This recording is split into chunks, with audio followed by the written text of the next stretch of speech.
माधोपुर नाम का एक गांव था। उस गांव में एक अजय और पार्वती नाम के पति पत्नी रहते थे। अजय सरकारी नौकरी करता था। एक दिन की बात है, गर्मी का समय था। अजय ऑफिस का काम खत्म करके रोज की तरह ऑफिस से घर वापस जा रहा था। रास्ते में एक बाजार पड़ता था, तो उसने सोचा कि घर जाते जाते कुछ सब्जी लेते चलूं। तो उसे वहाँ खूब ताजी ताजी मछली दिखी और उसे खरीद लिया। इसके अलावा और कुछ सामान लेने लगा।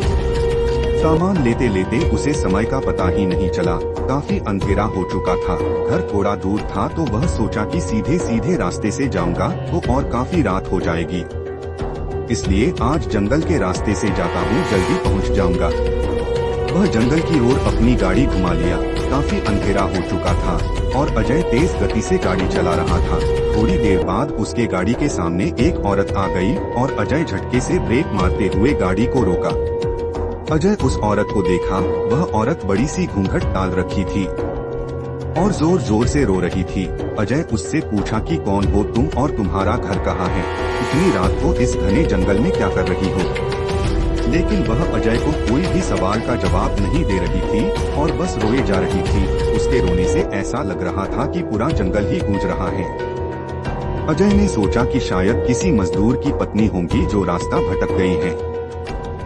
रास्ता बहुत ही सुनसान था, इसलिए उसने सोचा कि इस औरत की मदद किया जाए। फिर अजय ने बोला कि तुम मेरे साथ मेरे घर चलो, सुबह होते ही तुम्हें तुम्हारे घर छोड़ दूंगा। वह अजय के साथ घर चलने के लिए तैयार हो गई और गाड़ी के पीछे बैठ गई। रीति रिवाज के कारण उसने अपने सिर पर घूंघट डाल रखा था, जिसकी वजह से उसका चेहरा छुपा हुआ था। काफी रात हो गया था, तो घर पर अजय की पत्नी उसका इंतजार कर रही थी।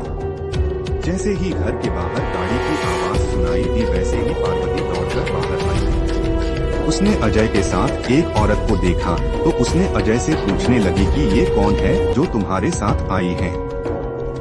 अजय ने सारी कहानी पार्वती को बताया। पार्वती की तबीयत थोड़ी खराब थी, इसलिए वह खाना नहीं बना पाई थी। तो अजय ने बोला, तुम आराम करो, आज का खाना यही बना देगी। लेकिन पार्वती को उस औरत पर शक हो गया था।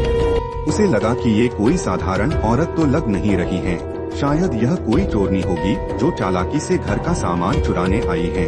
पार्वती ने इसे अपना रसोई घर दिखाया और बोली, मौसम बहुत खराब हो रहा है, तुम जल्दी से खाना बना लो। इतना बोल के पार्वती अपने कमरे में चली गई और वह औरत बिना कुछ बोले रसोई में चली गई। थोड़ी देर बाद रसोई में से बहुत ही अजीब अजीब आवाजें आने लगी। पार्वती उस आवाज को सुनकर सोचने लगी कि ये कैसी आवाज आ रही है। फिर उसने सोचा शायद मौसम खराब है, इसके वजह से आ रही होंगी। लेकिन उस औरत को लेकर उसका मन अभी भी शांत नहीं था। जब पार्वती 20 मिनट बाद दोबारा रसोई में गई, तो देखी कि वो औरत अभी चुपचाप बैठी ही थी। पार्वती को ये देखकर बहुत गुस्सा आया और पार्वती चिल्लाकर बोली, अभी तक तुमने खाना बनाना शुरू ही नहीं किया है, जल्दी बनाओ खाना, सबको भूख लगी है। उस औरत ने कुछ भी जवाब नहीं दिया और चुपचाप अपना चेहरा ढककर बैठी थी। पार्वती ने कितने बार उसका चेहरा देखने की कोशिश की, लेकिन देख नहीं पा रही थी। पार्वती ने फिर उससे कहा, चलो अब जल्दी से खाना बना लो, अगर किसी चीज की जरूरत पड़ी तो मुझे बुला लेना। लेकिन फिर भी वो कुछ नहीं बोली। पार्वती को लगा कि शायद ये अनजान लोग से डर रही हैं, इसलिए नहीं बोल रही हैं। पार्वती रसोई से चली गई, लेकिन जब 10 मिनट बाद वह फिर जब वापस आई तो रसोई का दृश्य देखकर डर गई। उसके पैर वही जम गए और उसके गले से आवाज भी नहीं निकल रही थी। उसने देखा कि वह औरत रसोई घर के बीचों बीच में बैठकर दोनों पैर फैलाकर कच्ची मछलियाँ खा रही है। उसके सिर का घूंघट भी उतरा हुआ था। उसका चेहरा बेहद डरावना था। बाल बहुत बड़े बड़े और सफेद थे, नाखून भी बहुत काले थे। वो मछली खाने में इतनी व्यस्त थी कि वो पार्वती को देख ही नहीं रही थी।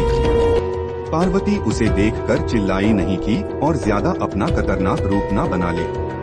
पार्वती ने धीरे से एक थाली उठाई और चूल्हे में जलता हुआ कोयला उठाकर उसके तरफ दौड़कर उस डायन के ऊपर गर्म कोयला फेंक दी। आग की जलन की वजह से वह जोर जोर से चिल्लाने लगी।